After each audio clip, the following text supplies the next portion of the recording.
বিএনপির ভারপ্রাপ্ত চেয়ারম্যান জনাব তারেক রহমান তিনি এখন বাংলাদেশে নেই।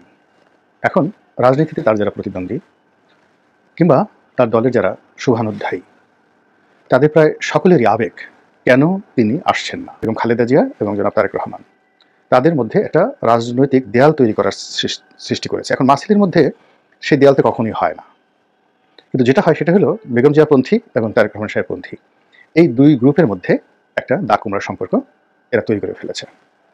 তারপর যেটা হলো সেটা হলো যে বিএনপির দুটো অফিস, অর্থাৎ চেয়ারপারসন বেগম খালেদা জিয়া যে অফিস বসতেন ও অফিস কেন্দ্রিক একটি বলয়, আর পল্টন নয়াপল্টনের যে বিএনপি অফিস সেই অফিস কেন্দ্রিক একটা বলয় তৈরি হয়েছিল।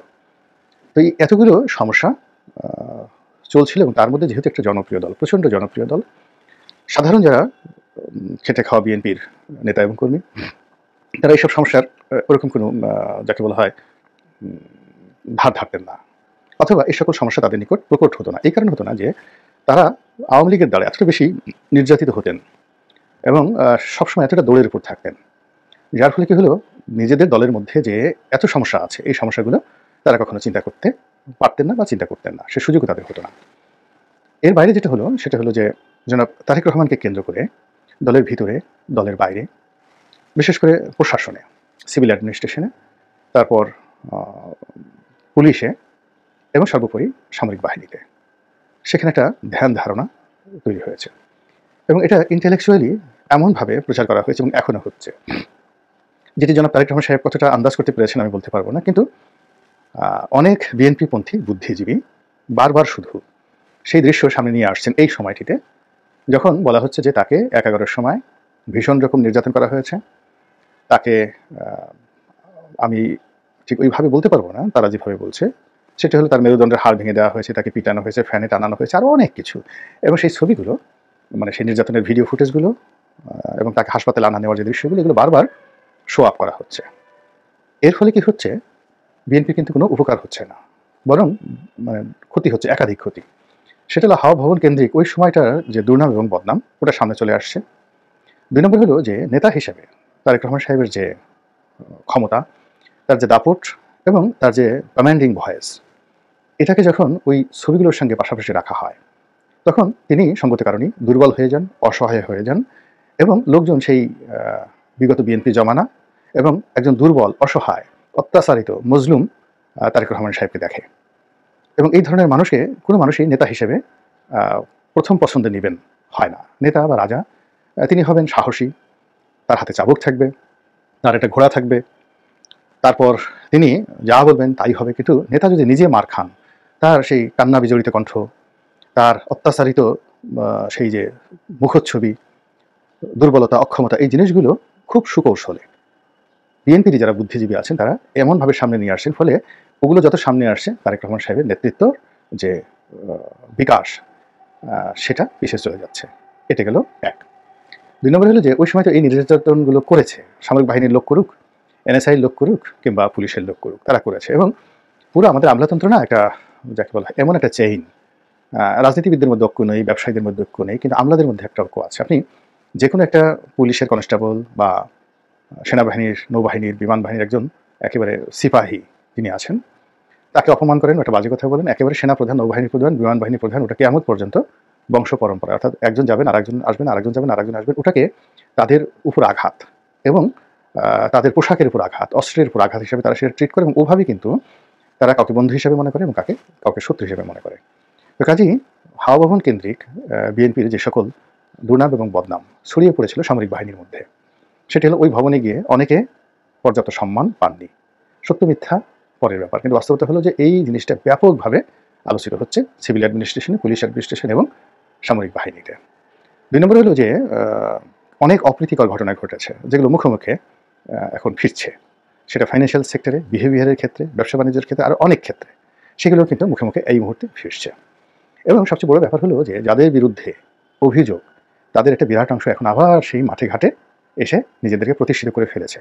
এবং অবাক করার ব্যাপার হলো এদের কারোর সঙ্গেই জনাব তারেক রহমান সাহেবের এখন আর আগের মতো সম্পর্ক নেই, অনেকের সাথে দাকুমার সম্পর্ক হয়ে গেছে, কিন্তু তারা ঠিকই মানুষের মন এবং মননে বিএনপির প্রতিনিধি হিসেবে, তারেক রহমানের প্রতিনিধি হিসেবে এখন পর্যন্ত নেতাকর্মীদের কাছে জাস্ট তারা সমাদৃত হচ্ছেন। একটা ছোট্ট উদাহরণ দিই, এক ব্যক্তি তিনি একসময় জনাব তারেক রহমান সাহেবের খুবই ঘনিষ্ঠ ছিলেন, কিন্তু আমি জানি যে এই মুহূর্তে তিনি তারেক রহমান সাহেবের ধারে কাছেও যেতে পারেন না এবং শুধু তাই নয়, অনেক সিনিয়র নেতাকে তারেক রহমান সাহেব বলে দিয়েছেন যে অমুকের সাথে যদি তোমার কোনো যোগাযোগ হয় বা কথাবার্তা হয় তাহলে আমার দরজা তোমার জন্য বন্ধ থাকবে। তাহলে বুঝুন সেই অমুক সম্পর্কে তার ধারণা কেমন।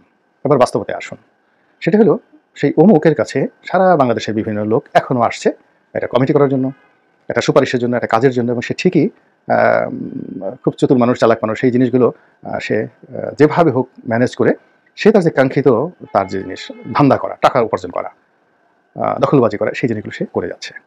তো এটা যেমন হাওয়া ভবনকে কেন্দ্র করে যে গ্রুপটি অ্যাবান্ডেন্ট হয়ে গেছে, তারাও এই কাজ করছে। আবার বেগম খালেদা জিয়ার সঙ্গে যাদের সম্পর্ক ছিল হারিস চৌধুরীর নেতৃত্বে, হারিস চৌধুরী নেই কিন্তু সেই গ্রুপটিও কিন্তু সামনের সারিতে চলে এসেছে। তো এই যে এই প্রবলেমগুলোর কারণে কি হলো, অনেকগুলো ডেঞ্জার জোন তৈরি হয়ে গেছে অনেক নেতাদের জন্য, জনপ্রিয় নেতাদের জন্য, বিশেষ করে তারেক রহমান সাহেবের জন্য উইথ দ্য পার্টি।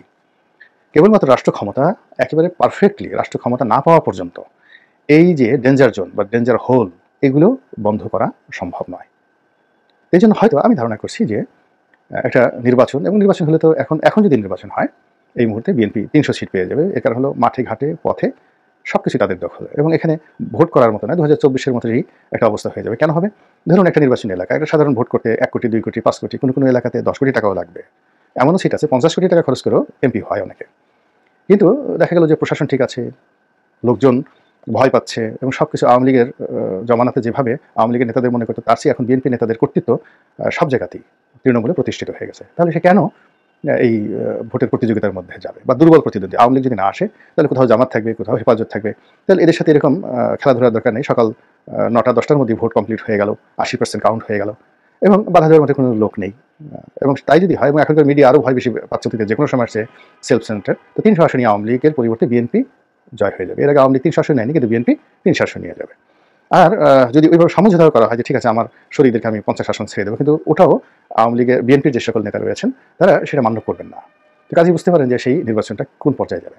আবার যদি ধরেন একটা ফ্রি ফেয়ার ইলেকশন হয় 2 বছর পরে, 3 বছর পরে, মানে প্রশাসনটা গ্যারাপ হলো, তারা সত্যিকার অর্থে একটা তত্ত্বাবধায়ক সরকারের মতো শক্তিমত্তা নিয়ে একটা নিরপেক্ষ ইলেকশন করার চেষ্টা করলো, এবং আওয়ামী লীগ সেখানে নির্বাচনে আসলো, তাহলে এই নির্বাচনের পুরো সময়টাই সারা বাংলাদেশ বিএনপির যারা শক্তিশালী প্রার্থী, জনপ্রিয় নেতা, তাদের জন্য একটা ডেঞ্জার জোনে পরিণত হয়ে যাবে। তো সেই দিক বিবেচনায় জনাব তারেক রহমান হয়তো তিনি সময় নিচ্ছেন পরিস্থিতি বোঝার জন্য, তারপর তার আগমন কিংবা তার ওখানে বসে এখন দল পরিচালনা কোনটি তার জন্য, তার দলের জন্য লাভবান হবে। এবং তিনি ওখানে থেকে এর আগে যেভাবে দল চালাতেন তখন একটা প্রেক্ষাপট ছিল, সেই প্রেক্ষাপটে কেউ তার অবাধ্য হতো না। কিন্তু এখন এই যখন সর্বময় ক্ষমতা তার হাতে, পরিবেশ পরিস্থিতি তার হাতে, রাষ্ট্র ক্ষমতা এমন একটা যেন চলেই গিয়েছে, তো এখন তার কমান্ডগুলো কীভাবে কাজ করে এটা তো তাকে বুঝতে হবে। এই জন্য তিনি সময় দিচ্ছেন হয়তোবা। অনেক কথা বলছেন, নেতাকর্মীরা খুবই আবেগপ্রবণ, কেন নেতা আসেন না, আজ আসবেন কাল আসবেন। তো এই বিষয়গুলোতে দলের যারা শীর্ষ নেতৃবৃন্দ এখনো পর্যন্ত তেমন কিছু বলেননি। আর না বলার কারণে কি হচ্ছে, যে ধোঁয়াশা তৈরি হচ্ছে, এটি দলীয় রাজনীতিতে একটা বিরূপ প্রতিক্রিয়া তৈরি করবে।